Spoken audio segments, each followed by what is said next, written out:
ซานตาไฟลอสุขสันต์วันคริสต์มาสครับคริสต์มาสครับ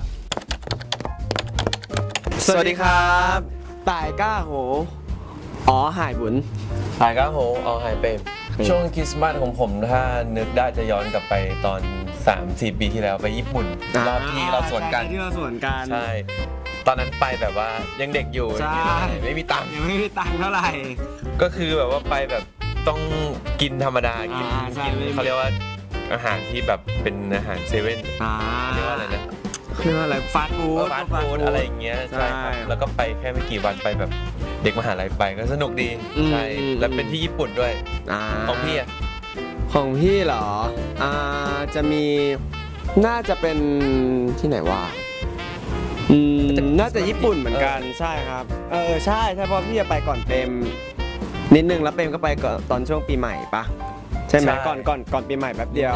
ใช่ครับก็ไปญี่ปุ่นเหมือนกันคือเราชอบเทศกาลพวกคริสต์มาสอยู่แล้วเนาะใช่แล้วก็แบบพอได้ไปเจออากาศหนาวๆเงี้ยพอที่ไทยไม่มีใช่แล้วเลยมีความสุขมากครับผมมากครับจริงๆก็อยากไปเที่ยวนั่นแหละครับแต่เรามีทุนแล้วใช่ไหมใช่พอมีทุนแล้วนี่คือมีทุนแล้วสมมติว่ามีใช่ครับผมก็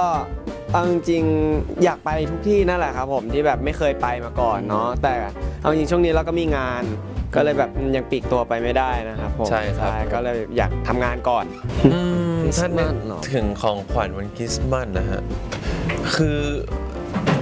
จริงๆมันไม่ใช่ของขวัญนะมันเป็นเกี่ยวกับเทศกาลคริสต์มาสที่ด้วยความที่ตอนเราเด็กๆอ่ะเวลาที่จะเข้าช่วงเทศกาลคริสต์มาสคือจะมีกิจกรรมจัดที่โรงเรียนแล้วเราก็จะอินมากอย่างของพี่จะเป็นโรงเรียนคริสต์ใช่ก็จะมีแบบกิจกรรมสอยดาวเล่นเกมอะไรอย่างเงี้ยโรงเรียนคริสต์ก็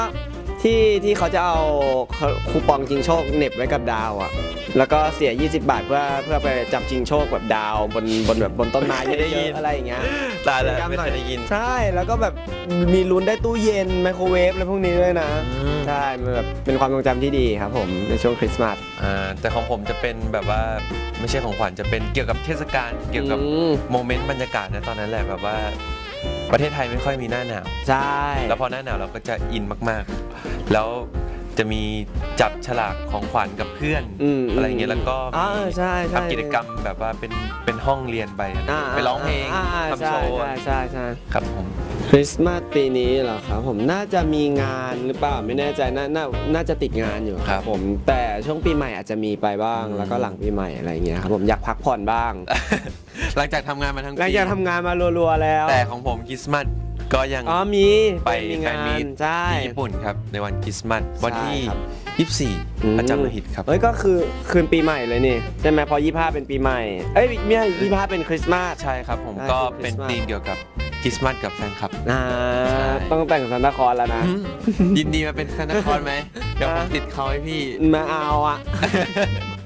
อย่างบุญได้อย่างขอบุญขอ2 ล้านเต็มก็ได้4 ล้านอย่างนี้ใช่ไหมอีกเท่าตัวหนึ่งเอางี้ไหมพี่ขอสัก1,000 ล้านเปรมก็จะได้ 2,000 ล้านแล้วเอา 2,000 ล้านมาหารครึ่ง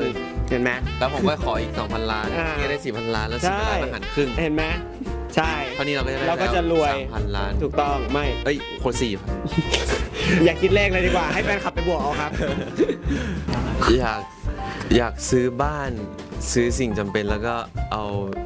ไปซื้อแมวเยอะมีเป็น1,000 ล้านขนาดนั้นเปิดกี่ตัวแบบแมวแบบเปิดฟาร์มเปิดฟาร์มแมวเลี้ยงแล้วก็อยากเปิดโรงแรมแล้วก็ทำคาเฟ่เล็กๆอยู่ต่างจังหวัดเหมือนน่าจะคล้ายๆกันบุญอยากทำสวนครับอยากแบบเลี้ยงปลาทำสวนทำแบบเขาเรียกว่าอะไรเลี้ยงผึ้งเลยนะอยากตื่นมาแล้วแบบขับมอไซค์ตามสวนอย่างเงี้ยแล้วก็รดน้ำต้นไม้แล้วก็ขายกาแฟให้คนอะไรอย่างเงี้ยคือเราทำงานมาด้วยกันจนแบบว่าคือเหมือนกับว่าเวลาไปทำงานที่อื่นอ่ะเราก็จะรู้ว่าแบบคือจะพูดว่าไงดีแบบมันเป็นคนที่แบบว่าเราทำงานแล้วสนิทใจด้วยมาตลอดอะไรอย่างเงี้ยครับผมแบบว่าเหมือนเป็นทีมเราจะพูดยังไงเนี่ยคือจะไม่เหมือนเวลาเราไปทำงานกับคนอื่นใช่ไหมล่ะมันจะคนละแบบกันใช่ครับผมอย่างทำกับเขามา6 ปีถ้าเกิดรวมเวิร์กช็อปของได้แดงด้วยก็น่าจะเกือบ6 ปีใช่ครับผมก็ถ้านับดู28ก็เป็น1/4ของชีวิตแล้วนะตอนเนี้ยใช่ครับผมก็ เอาจริงๆจะพูดไงดีอ่ะก็อย่างที่เขาบอกนั่นแหละมันทำกับคนอื่นก็ไม่ได้เหมือนทำกับเขาอ่ะใช่ครับผมมันแบบมันรู้กันหมดแล้วอะครับผม ใช่มัน ใช่ครับ จะมีคอมมอนเซนส์บางอย่างครับแบบว่า ใช่ครับ เราจะซิงค์กันโดยที่แบบไม่ต้องพูด ใช่ อะไรมาก เอาจริงๆที่ผ่านมาก็มีปัญหาหลายๆอย่างนะซึ่งเอาจริงๆมันไม่ได้เกี่ยวกับบุญกับเปรมที่แบบทะเลาะกันอะไรอย่างเงี้ยเราเคยมีทะเลาะกันที่แบบหนักๆจริงๆคือรอบเดียวหลังนั้นก็คือไม่เคยมีเลย ครับ ใช่ครับผมส่วนใหญ่เราก็เจอปัญหาด้วยกันมาตลอดนะฮะแต่ก็คุยกันแล้วก็ ใช่ ก็ไม่ได้มีอะไรแบบปัญหาจากรอบด้านนะไม่ใช่จากเราสองคน ครับ ใช่ครับผมแล้วก็รู้สึกว่าเราผ่านไปได้นะ อืม ใช่ครับคือด้วยความที่นิสัยน่าจะเหมือนกันแหละมั้งครับผมใช่ ครับ แล้วก็ด้วยคือปัญหาที่เจอมันก็อยู่ที่วัยอายุเราตอนนั้นด้วย ใช่ วัยอายุเราตอนนั้นอายุเท่านั้นก็อาจจะเจอปัญหาแบบนี้พอเราโตขึ้นเราก็เปลี่ยนไปเรื่อยๆหมายถึงว่าปัญหาที่เจออาจจะเปลี่ยนไปด้วย ใช่อนาคตมันก็จะมีปัญหาเข้ามาอีกแต่เรารู้สึกว่า ใช่ เราน่าจะแก้มันไปได้แหละครับมันก็คือชีวิตนะฮะ ใช่ครับ อ๋อใครจะ ทะเลาะกันผมว่ามันเกี่ยวกับ ใคร เรื่อง ผิด นี้ ดีกว่า ใช่ ใครเป็นคนผิดก็เป็นคนขอโทษครับอย่าง ใช่ ตอนนั้นผมเป็นคนผิดผมก็เป็นคนขอโทษก่อนใช่ครับผม ใช่ แต่ก็มีแค่ครั้งเดียว แต่ อะ จริงๆก็ไม่ใช่ว่าใครผิดก็ต้องไปขอโทษแหละแต่ อืม หมายถึงว่าเราก็ไม่ได้มีปัญหากันด้วยแล้ว ใช่ ถ้าทะเลาะกันจริง ๆ มันเราก็น่าจะรู้ว่าถ้าสมมติตัวเราเองทำผิดก็ยินดีที่จะเดินเข้าไปขอโทษ ใช่ครับผม ยินดีที่จะเดินเข้าไปคุยก่อนอยู่แล้ว ไม่ได้มีอีโก้ ใช่ ใดๆอยู่แล้วครับ ชอบสไตล์เขาผมใช่ชอบรอยสักชอบการแต่งตัวอะไรอย่างงี้ใช่แบบอเมริกันบอยดี ต้องสักบ้าง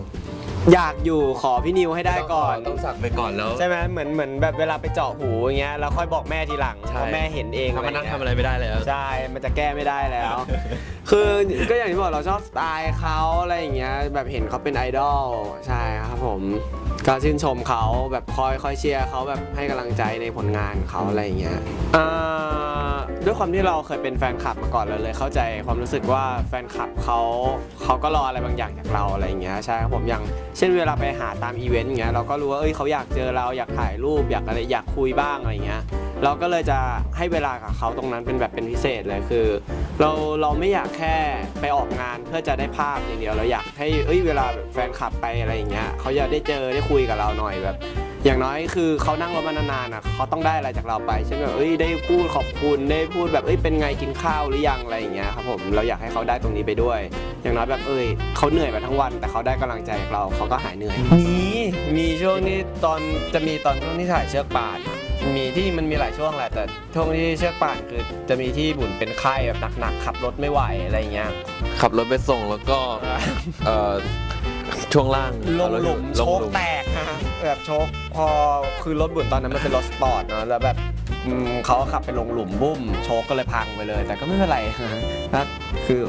คือเราก็เห็นแบบเขาพยายามจะดูแลเราแบบอยากให้เราพักผ่อนอะไรอย่างเงี้ยใช่ครับ ครับ เวลา บ่อย ใช่ท้อบ่อยเลยเอาจริงๆคือเราเวลาทำงานตรงเนี้ยเรารู้สึกว่าบางทีมันก็หมดแพชชั่นในการทำงานนะแบบเจอเรื่องอะไรหลายอย่างมันก็เริ่มท้อแบบหลายอย่างคือแต่เอาจริงๆชีวิตมันก็ต้องไปต่อเรื่อยๆนั่นแหละครับมันก็ต้องมีทุกการทำงานทุกงานมันก็ต้องมีแบบอุปสรรคแหละเนาะมันก็ท้อกันได้แต่เวลาเราท้อเราก็แค่แบบไปหาที่ของตัวเองที่แบบมันทำให้เราแบบมีกำลังใจขึ้นใช่ครับผมอย่างบุญก็มีที่แบบจะไปส่องใน Twitter บ้างแบบบางแฟนคลับเขาก็จะให้กำลังใจเราอย่างเงี้ยคือมันมีส่วนมากเลยบางคนอาจจะคิดว่าเราไม่เห็นแต่เราเห็นนะฮะใช่เพราะอาจจะคิดว่าเป็นแอคเล็กๆคนฟอร์น้อยๆเราจะไม่ดูเราดูหมดฮะใช่ครับ ครับแล้วก็ของผมเวลาท้อบ่อยเหมือนกันครับแต่ว่าก็ต้องลองมานั่งรีเซ็ตตัวเองแล้วก็มาทำความเข้าใจกับเรื่องราวที่เกิดขึ้นครับผมว่ามันเกิดอะไรขึ้นบ้างว่าทำไมมันถึงเป็นอย่างนี้แล้วเราก็ลองไปหาอะไรใหม่ๆทำช่วงนั้นก่อนลองไปหาอะไรใหม่ๆเพื่ออาจจะได้มุมมองบางอย่างนะเวลาทำสิ่งที่มันใหม่ครับผมอาจจะได้กลับมาคิดเรื่องเดิมว่าโอเคมันมีเหตุการณ์แบบนี้เกิดขึ้นแล้วเราก็ค่อยไปแก้ปัญหามันครับผม ก็ทำสิ่งที่ชอบแหละมั้งครับ ทำสิ่งที่ชอบ ใช่อย่างของบุญจะออกไปเที่ยวอะไรอย่างเงี้ยใช่แบบไปทะเลไปแบบนั่งริมทะเลอะไรอย่างเงี้ยให้แบบมันแบบพอเรารู้สึกว่าพอเราได้ไปเที่ยวไปอยู่ในที่ที่เราชอบเราจะมีความคิดที่แบบมันแปลกใหม่ขึ้นใช่มันจะคิดเรารู้สึกว่ามันจะคิดได้อะใช่ครับผม ของผมก็อยู่ห้องครับแล้วก็ อยู่กับแม่ครับแล้วก็โทรหาแม่ครับโทรหาพ่อโทรหาพี่ชายที่แบบว่า เราสามารถคุยด้วยได้ครับผมก็ไปโทรถามไทยแค่ได้คุยก็โอเคครับ ร้อยของหมุนจำ ผม ไม่ได้ IN จำตัวท้ายไม่ได้จะมี J อ่ะ ของหมุนรู้สึกตอนนั้นที่ดูเขาบอกว่าเหมาะจะเป็นนักการเมืองครับ ใช่ใช่ ใช่ ตอนนั้นพี่ก็ทั้งทำกับผมปะ ใช่ครับแบบเฟรมนั่นแหละเขาบอกเป็นคนที่แบบพูดหวานล้อมคนเก่งพูดคนเชื่อคนเก่งเป็นผู้นำอะไรอย่างเงี้ยเหมาะจะเป็นนักการเมือง แต่ว่าต้องไปดูเป็นที่ต้องไปอ่านเป็นหนังสือที่ทำเว็บแบบนั้นก็ได้นิดหน่อยเพราะว่าต้องไปอ่าน ต้องลงลึกจริงๆ ใช่ต้องลงเลยจริงๆ แต่ผมจำไม่ได้เหมือนกันว่า ไม่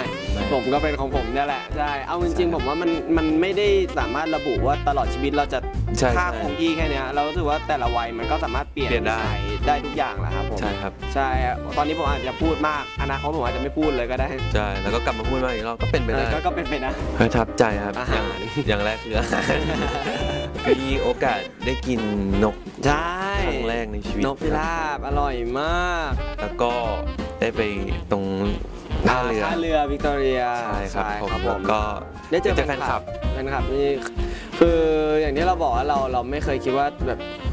จะมีคนรู้จักเราจากในอีกหลาย ๆ ที่เนาะทั่วโลกอะไรอย่างเงี้ยแล้วคือพอได้มาเจอเขาที่นี่แบบว่า